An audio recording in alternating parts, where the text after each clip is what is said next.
Tuh masih ada yang bilang murid soalnya. Yang bilang murid apa alasannya?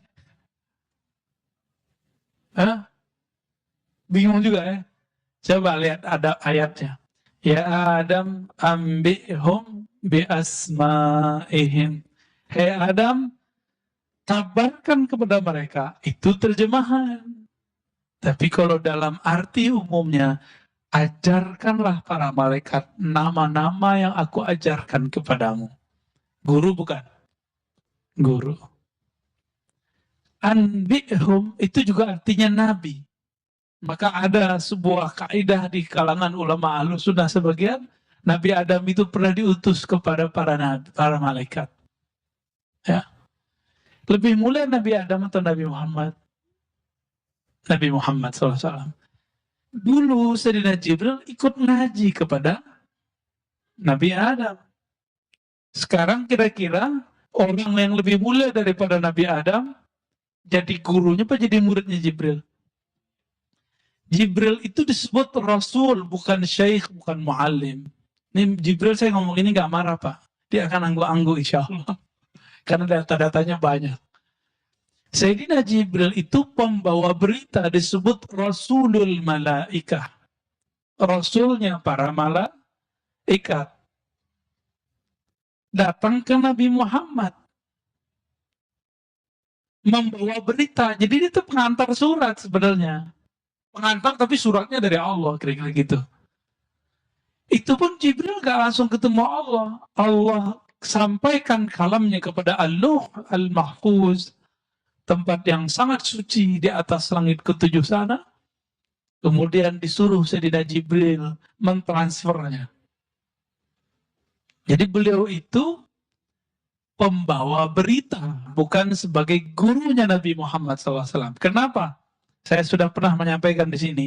Allah berfirman kepada Nabi Muhammad. Lewat Jibril juga disampaikan. Wa innaka, hai Muhammad, sungguh engkau latulaqqal Qur'ana min ladun hakim alim. Ya. Engkau sungguh langsung dapat, boleh, sanggup mengambil talaqi, mengambil Quran dari sisi Allah. Ladun. Maka disebut laduni itu adalah yang diwariskan Nabi Muhammad SAW kepada para wali. Daripada siapa? Min ladun hakim, dari sisi Allah yang maha hakim, yang maha alim. Berarti Nabi Muhammad itu dapat wahyu dua. Pertama wahyu syariat, itu diantar lewat Sayyidina Jibril. Yang kedua lewat langsung ruhnya ngambil dari Allah Subhanahu wa Ta'ala. Faham di situ? Kira-kira lebih paham Quran Nabi apa Jibril? Nabi Muhammad. Kenapa? Alam ini ada karena Nabi Muhammad. Jibril itu ada karena Nabi Muhammad SAW. Kira-kira begitu. Jadi jangan salah konsep. Jangan salah konsep, ini bukan ajaran baru. Ini di kitab-kitab ada ya. Cuma ulama berbeda pendapat. Lebih mulia malaikat atau manusia? Yang bilang mulia malaikat itu adalah kalau manusianya biasa. Kalau manusianya wali atau nabi, lebih mulia wali atau nabi daripada malaikat. Bapak ini dari tadi bisa zikir macam-macam kan? Antum? Subhanallah, alhamdulillah. Malaikat itu zikirnya itu aja. Subhanallah, alhamdulillah, Allah Akbar. Beberapa waktu lalu muncul di YouTube ada sholawat Jibril. Ya itu sholawat Jibril itu doang. Sallallahu ala Muhammad. Sedangkan kita banyak sholawat kita. Ya. Baik. Berapa jumlahnya waktu perang?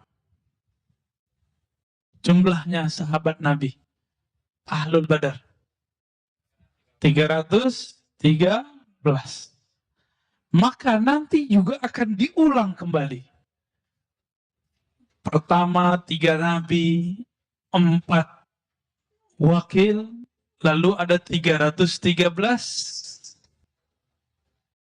tentara utama pewaris Al-Badar. Pewaris Ahlul Badar. Tapi hati-hati, jangan ketipu dengan angka-angka 313. Banyak sekarang ngaku-ngaku 313. Ya, jangan. Kalau kemarin kan 212 kurang 100, Pak. Seharusnya 21313. Ya, belum harus digenapin. Tapi itu bukan dibuat-buat. Ini menggerak dari Allah Subhanahu wa Ta'ala. Berapa jumlahnya? 3. Udah berapa lapis? 3, 4, 3, 1, 3. Sudah ya? Nabi Muhammad ketika perang berikut, perang Khandaq, tiba-tiba ada dari Persia namanya Salman Al-Farisi datang. Nanti akan terjadi begitu lagi. Akan ada dari luar Arab, dari luar yang tadi, kemudian otaknya cerdas, dia bisa strategi perang, dia akan membersamai Al-Imam Al-Mahdi. Bukan berarti Nabi itu nggak bisa perang, Pak. Nabi mah gampang.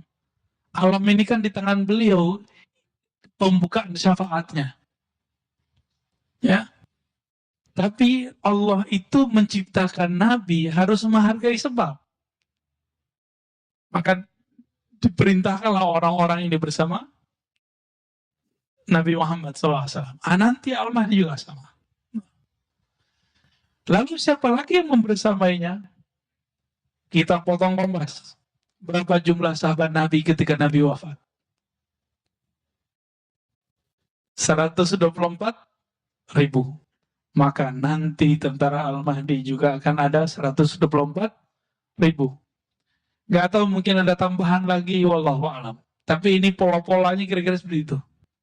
Dan semuanya punya ruh wali. Semuanya wali Allah. Nggak ada yang orang-orang biasa. Tapi dia orang biasa secara zahir. Batinnya batin wa aulia. Jangan dikira orang 313 itu semuanya ulama. Enggak. Dari 313 sahabat Nabi yang ikut perang, itu yang ulama cuma beberapa orang. Tidak semuanya ulama. Maka jangan sedih. Siapa tahu di antara kita ada yang dipilih, ya. 124.000 tuh dikit apa banyak, Pak? Dibandingkan 7 miliar. 124.000 dibandingkan 7 miliar manusia. Baru di belakangnya nanti, ya, tukang rame-ramein aja, Pak. Ya. Berapa jumlahnya? Wallahu alam. Tapi tentara yang disebut tentara Al-Mahdi itu mereka. Tadi saya meninggalkan kisah Sayyidina Jibril. Apa kata Nabi? Jibril. Kira-kira gitu ya. Bukan lagi kopi, Pak. Di sana nggak ada kopi. Yang ikut perang bersama kami, perang Badar, itu siapa? Apa jawaban Sayyidina Jibril? Sebagaimana yang ikut perang di antara kamu adalah orang-orang terbaik di kalangan manusia, maka yang ikut perang bersama engkau dari kalangan kami para malaikat muqarrabun itu juga yang terbaik. Tapi saya lupa berapa angkanya di situ, 70.000 atau 70 gitu. Saya lupa, Pak. Ya. Ini hafalan kita karena nggak datang tepat saatnya nih. Cuma yang kita ingat, beliau menyebutkan malaikat-malaikat terpilih. Berarti malaikat itu ada stratanya juga. Maka di hadis Muslim saya menemukan seorang sahabat ketika berperang, perang Badar, pedangnya belum sampai ke musuh, musuhnya udah mental duluan. Nanti bisa kejadian begitu, mirip-mirip kayak film-film pendekar ya. Jahat gitu. Itu nanti kejadian, Pak. Nah, ini secara barisan barikadenya kira-kira ya. Sekarang siapakah mereka yang 4, yang 313, yang 124.000 itu? Ya, siapa mereka sebenarnya? Yang pertama hadis kita baca di depan. Al-ulama warathatul anbiya. Ulama-ulama itu pewaris para nabi. Apa yang diwarisi dari Nabi? Duit? Enggak. Istri? Enggak. Banyak kok wali jomblo. Istri atuh. Kalau Nabi kan istrinya berapa, Pak? 13. 11, lalu kemudian saat belum meninggal, ada 9 istri. Jadi bukan itu yang diwarisi ya. Walaupun nanti boleh, kalau sudah daulah berdiri tuh boleh nikah banyak-banyak. Jadi ciri pertama mereka, rohani ulama. Walaupun tidak bisa baca kitab. Ulama itu siapa di Quran? Surat Fatir. Innama yakhshallaha min ibadihil ulama. Yang takut kepada Allah cuma hanya ulama. Berarti yang menjadi pewaris Nabi nggak mesti bisa baca kitab. Ya, kebetulan saya nggak bawa kitab, Pak. Nggak bawa, ya. Jadi yang nggak bisa baca kitab nggak usah sedih. Nggak masalah. Tapi ada nggak rasa takut kepada Allah di kolbu? Kalau ada potensi menjadi tentaranya. Ya, kalau ada itu dalam diri saya bisa jadi tentaranya. Kalau umur panjang, kan masa depan itu kita nggak tahu. Ya, la ya'lamul ghaiba illallah. Tidak ada yang tahu alam gaib kecuali Allah Subhanahu wa taala, kecuali kita dikasih tahu. Ya. Itu satu. Yang kedua, siapa mereka? Mereka ini adalah orang-orang yang pribadinya adalah pribadi-pribadi arifina billah. Orang-orang yang mengenal Allah Subhanahu, itu yang level yang ring 1, ring 2 itu, Pak. Itu arif. Apa arti arif? Dia kenal kepada Allah. Sejauh apa dia kenal kepada Allah? Melebihi nama. Dia kenal nama Allah. Dia kenal sifat Allah. Bahkan diberi pengenalan mengenai rahasia-rahasia tentang siapakah hakikat Allah itu. Tapi itu di dalam dirinya, nggak boleh dibuka. Ya. Arifina billah. Kenapa? Karena di akhir zaman ini ilmu-ilmu begitu dibuka. Di saat dulu belum dibuka, baru ditaruh dalam tempat-tempat tersembunyi, sebagaimana dikabarkan oleh Sayyidina Abu Hurairah. Beliau mengatakan, aku diajarkan Nabi 2 karung. 1 karung boleh disebarkan, 1 karung tidak boleh disebarkan. Yang 1 karung ini akan disebar di akhir zaman ini. Ini zaman ini, Pak. Ya. Yang boleh kita sebar itu kitab hadis. Maka insya Allah next kita buat kajian kitab hadis setiap malam Jumat sekali sebulan insya Allah ya. Benar, Pak ya. Kalau sekali seminggu saya nggak kuat, Pak. Sekali sebulan insya Allah malam Jumat habis Isya kita buat kajian di sini. Kajian kitab hadis Sahih Muslim. Nanti kita pilihkan babnya. Jilid pertama dulu. Siap untuk punya kitab ya? Ya, beli kitab di luar, kita ngaji hadis di sini. Kita buka dulu yang pertama. Semoga yang kedua ikut kebuka. Ya, karung pertama kita buka, itulah hadis Nabi, itulah Quran. Karung keduanya sebenarnya ada di balik huruf-huruf Quran itu. Ada di balik kalam-kalam Nabi itu. Jadi sebenarnya Abu Hurairah itu lagi main-main sama kita, lagi canda-candaan sama kita. Gue punya 2 karung, gitu. 1 disebar, 1 enggak. Mana ada ilmu nggak dibuka, tapi disimpan dalam setiap huruf-huruf Quran itu ada sir-sir Allah Subhanahu wa Ta'ala. Kita baca Bismillah aja, Pak, kalau tahu maknanya, mungkin nggak kuat ngelanjutin sampai Alhamdulillah. Cuma karena kita tidak tahu rahasia basmalah, ya masih begitu kan? Ketemu virus aja suzon sama orang. Virus yang jahat kok kita suzonnya sama orang kan? Karena ilmu basmalah nggak dapat. Masih ingat Khalid bin Al-Walid. Dia itu kalau mau perang sama orang nggak langsung nyerang. Ditanya dulu, ada racun paling hebat di sini? Kalau ada, ayo kita sayembara. Siapa yang masih hidup, berarti dia menang. Yang dibaca cuma Bismillah. Minum dia, Pak. Oh, ilmu saya belum sampai ke sana sih. Cuma keyakinan kita, insya Allah, kita harus latih sampai ke sana. Gimana caranya? Setiap mau minum, mulailah baca basmalah. Arti Bismillah, minta izin kepada Allah Subhanahu wa Ta'ala. Ya, ya Allah, izinkan aku minum, ngambil kesegaran dari makhlukmu. Insya Allah itu kolbunya akan lembut. Jadi jangan-jangan hati kita ini keras karena kita makan minum tidak menyebut nama Allah. Ya. Tadi cirinya berapa udah? 2. Arifin. Ya, kenal, ini sebenarnya cabang yang pertama. Yang ketiga, dalam hadis Imam Bukhari, Muslim, Abu Daud, Tirmizi sama, tapi lafaznya sedikit berbeda. La tazalu ummati zahirina 'alal haqq. Senantiasalah di antara umatku zahirina 'ala. Zahirin itu artinya menzahirkan. Tapi kalau ditambahin 'ala itu artinya tolong menolong. Zahirina 'alal haqq artinya tolong menolong dalam al-haq. Apa arti al-haq? Kebenaran. Tertatih-tatih memperjuangkan kebenaran. Kalau ada usaha berjuang, berarti ada tantangan nggak? Ada musuh nggak? Banyak musuh. Dan kalimatnya di situ cuma ta'ifah. Maka ciri ketiga, kelompok itu disebut ta'ifah.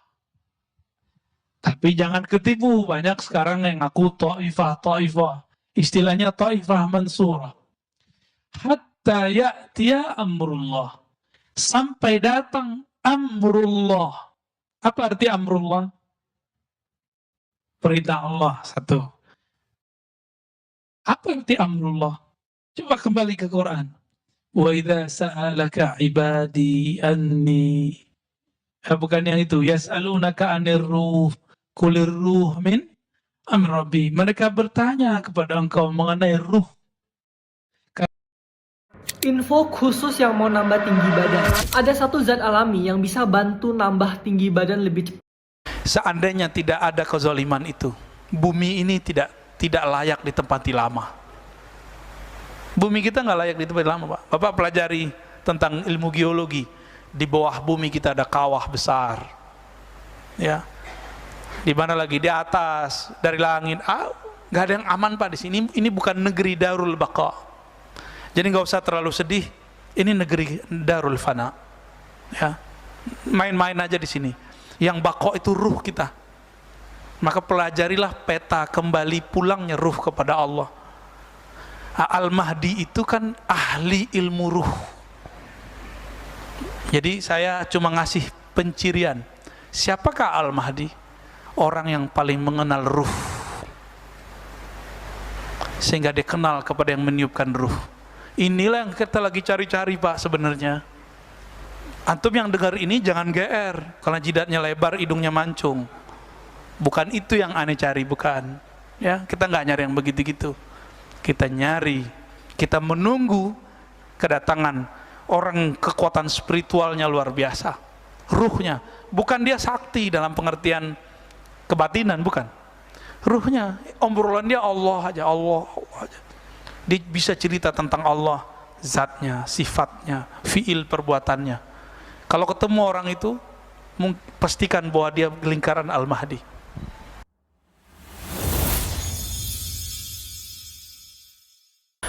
Pada pembahasan sebelumnya,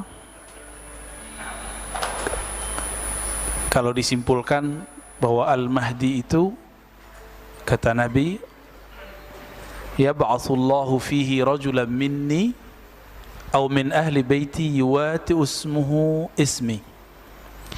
Al-Mahdi itu orang yang diberi hidayah di akhir zaman, itu orang yang merupakan keturunan dariku, pasti keturunan Rasulullah SAW. Maka yang meyakini para habaib atau zuriat Nabi sudah nggak ada, itu dapat dipastikan dia tentara Dajjal itu, Pak. Ya, serem gak tuh? orang yang nggak percaya ada zuriat Nabi sekarang, itu nanti kalau dia nggak tobat dan nggak menambah keilmuannya, bisa-bisa nanti dia menjadi juyushud dajjal, tentara dajjal. Dan nanti memang akan ada pembunuhan besar-besaran mereka itu terhadap zuriat Rasulullah Sallallahu Alaihi Wasallam. Ya, itu agenda mereka itu. Ya, ya untungnya saya bukan zuriat Nabi Muhammad, Pak. Secara nasab nggak ketahuan ya. Kita paling ke atas cuma 4 atau 5 Pak ya. Tapi di genetik kita kelihatan kalau kita ini keturunan mana. Nggak ada tambah-tambah Arabnya kan Pak. Tahukah Anda bahwa di akhir zaman nanti, hanya ada satu sosok yang secara rohani mewarisi kalbu, baginda Nabi Muhammad Subhanahu wa Ta'ala, secara utuh? Mengapa para wali besar terdahulu, bahkan sang Sultanul Aulia, Syekh Abdul Qadir Jilani, menyebutnya bukan sebagai murid, melainkan sebagai sosok yang memiliki jalur kewalian? Khusus hari ini kita akan membongkar rahasia memori rohani yang menghubungkan masa lalu, masa kini, dan masa depan, kemunculan sang Khalifatullah. Assalamualaikum warahmatullahi wabarakatuh. Selamat datang di channel kami, ruang bagi kita untuk menyelusuri jejak-jejak spiritual dan memperkuat iman di tengah badai fitnah akhir zaman. Sebelum kita menyelami 7 rahasia besar, dalam pembahasan kali ini kami mohon dukungan Anda untuk terus menyebarkan kebaikan ini dengan cara klik tombol subscribe, nyalakan lonceng notifikasinya, dan berikan like. Pada video ini dukungan Anda sangat berarti bagi keberlangsungan dakwah kami. Mari kita mulai hierarki kalbu para wali Allah. Dalam tatanan rohani yang tersembunyi, setiap kekasih Allah memiliki kedudukan yang sangat rahasia dan bertingkat. Allah Subhanahu wa Ta'ala memberikan karunia kepada para walinya dengan pancaran cahaya yang bersumber dari roh para nabi terdahulu. Setiap wali memiliki kiblat spiritual yang berbeda-beda, tergantung kepada kesiapan kalbu mereka dalam menerima warisan cahaya ilahi yang agung. Hal ini merupakan bagian dari keagungan skenario Allah Subhanahu wa Ta'ala dalam menjaga keseimbangan spiritual di bumi ini. Banyak di antara para kekasih Allah yang secara rohani berada di bawah naungan kalbu Nabi Adam alaihi salam, sang bapak manusia. Mereka mewarisi sifat-sifat taubat, ketenangan, serta pengetahuan tentang nama yang diajarkan langsung oleh sang pencipta cahaya dari Nabi Adam alaihi salam ini menyinari kalbu mereka, sehingga para wali dalam kelompok ini menjadi pribadi yang sangat bijaksana. Mereka mampu membimbing umat dengan penuh kasih sayang serta kesabaran yang sangat luas dalam menghadapi setiap ujian hidup. Selain itu, terdapat pula kelompok wali Allah yang memiliki keteguhan luar biasa. Karena mewarisi kalbu Nabi Nuh alaihi salam, kalbu mereka ditempa dengan kekuatan, tekad dalam menjalankan dakwah meski di tengah terjangan badai fitnah yang sangat dahsyat. Mereka adalah para penjaga syariat yang kokoh, yang tidak akan pernah goyah meskipun seluruh dunia mencoba menjauhkan mereka dari jalan Allah Subhanahu wa Ta'ala. Keteguhan rohani mereka laksana bahtera yang menyelamatkan banyak jiwa di tengah lautan kebodohan dunia. Bahkan ada para wali yang memiliki kelembutan serta kemampuan penyembuhan batin karena mewarisi kalbu Nabi Isa alaihissalam. Kelompok ini dikenal dengan kezuhudan yang sangat tinggi dan kecintaan mereka pada alam malakut yang penuh dengan ketenangan. Roh mereka senantiasa terbang tinggi menuju hadirat Allah Subhanahu wa Ta'ala, membawa misi kedamaian bagi jiwa-jiwa yang sedang mengalami kegersangan. Kedekatan mereka dengan sisi spiritualitas Nabi Isa alaihissalam menjadikan mereka sebagai penyejuk bagi umat manusia.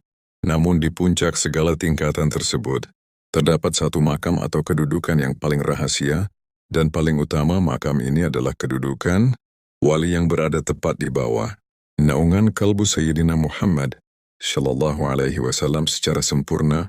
Kedudukan ini sangat istimewa karena mencakup seluruh cahaya para nabi sebelumnya. Dalam satu kesatuan yang utuh, Allah Subhanahu wa Ta'ala mempersiapkan makam ini secara khusus.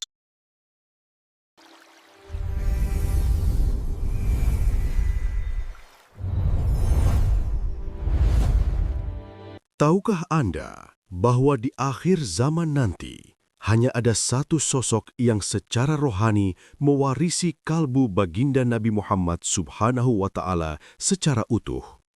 Mengapa para wali besar terdahulu, bahkan sang Sultanul Aulia, Syekh Abdul Qadir Jilani, menyebutnya bukan sebagai murid, melainkan sebagai sosok yang memiliki jalur kewalian khusus? Hari ini, kita akan membongkar rahasia memori rohani yang menghubungkan masa lalu, masa kini, dan masa depan kemunculan Sang Khalifatullah. Assalamualaikum warahmatullahi wabarakatuh. Selamat datang di channel Jejak Samudra Iman, ruang bagi kita untuk menyelusuri jejak-jejak spiritual dan memperkuat iman di tengah badai fitnah akhir zaman. Sebelum kita menyelami 7 rahasia besar dalam pembahasan kali ini, kami mohon dukungan Anda untuk terus menyebarkan kebaikan ini dengan cara klik tombol subscribe, nyalakan lonceng notifikasinya, dan berikan like pada video ini. Dukungan Anda sangat berarti bagi keberlangsungan dakwah kami. Mari kita mulai. Hierarki kalbu para wali Allah. Dalam tatanan rohani yang tersembunyi, setiap kekasih Allah memiliki kedudukan yang sangat rahasia dan bertingkat. Allah Subhanahu wa Ta'ala memberikan karunia kepada para walinya dengan pancaran cahaya yang bersumber dari ruh para nabi terdahulu. Setiap wali memiliki kiblat spiritual yang berbeda-beda, tergantung kepada kesiapan kalbu mereka dalam menerima warisan cahaya ilahi yang agung. Hal ini merupakan bagian dari keagungan skenario Allah Subhanahu wa Ta'ala dalam menjaga keseimbangan spiritual di bumi ini. Banyak di antara para kekasih Allah yang secara rohani berada di bawah naungan kalbu Nabi Adam alaihissalam, sang bapa manusia. Mereka mewarisi sifat-sifat taubat, ketenangan, serta pengetahuan tentang nama-nama yang diajarkan langsung oleh Sang Pencipta. Cahaya dari Nabi Adam alaihissalam ini menyinari kalbu mereka, sehingga para wali dalam kelompok ini menjadi pribadi yang sangat bijaksana. Mereka mampu membimbing umat dengan penuh kasih sayang, serta kesabaran yang sangat luas dalam menghadapi setiap ujian hidup. Selain itu, terdapat pula kelompok wali Allah yang memiliki keteguhan luar biasa karena mewarisi kalbu Nabi Nuh alaihissalam. Kalbu mereka ditempa dengan kekuatan tekad dalam menjalankan dakwah meski di tengah terjangan badai fitnah yang sangat dahsyat. Mereka adalah para penjaga syariat yang kokoh, yang tidak akan pernah goyah meskipun seluruh dunia mencoba menjauhkan mereka dari jalan Allah Subhanahu wa Ta'ala. Keteguhan rohani mereka laksana bahtera yang menyelamatkan banyak jiwa di tengah lautan kebodohan dunia. Bahkan ada para wali yang memiliki kelembutan serta kemampuan penyembuhan batin karena mewarisi kalbu Nabi Isa alaihissalam. Kelompok ini dikenal dengan kezuhudan yang sangat tinggi dan kecintaan mereka. Oke, kita tahu kalau ketegangan antar negara-negara adidaya dunia lagi panas-panasnya kan? Nah, di tengah-tengah itu semua ada Indonesia. Posisi kita ini krusial banget. Kebijakan pertahanan kita sekarang bukan lagi sekedar wacana, tapi udah jadi manuver yang taruhannya tinggi, yang bakal nentuin nasib bangsa ke depannya. Yuk kita bedah bareng-barang gimana Indonesia mencoba berjalan di atas tali yang berbahaya ini. Kita mulai dari satu kutipan yang jujur aja cukup bikin kaget. Dari analis militer, Slamet Ginting, dia bilang, kondisi kita sekarang itu kondisi perang. Tunggu dulu, ini bukan berarti besok pagi kita bakal angkat senjata ya. Maksudnya, secara de facto, secara kenyataan geopolitik, kita ini udah ada di dalam situasi yang sangat genting, dan nggak bisa lagi pura-pura semua baik-baik aja. Nah, kondisi perang yang dimaksud tadi, itu membawa kita ke sebuah kenyataan baru. Dunia itu udah masuk ke era yang beda banget.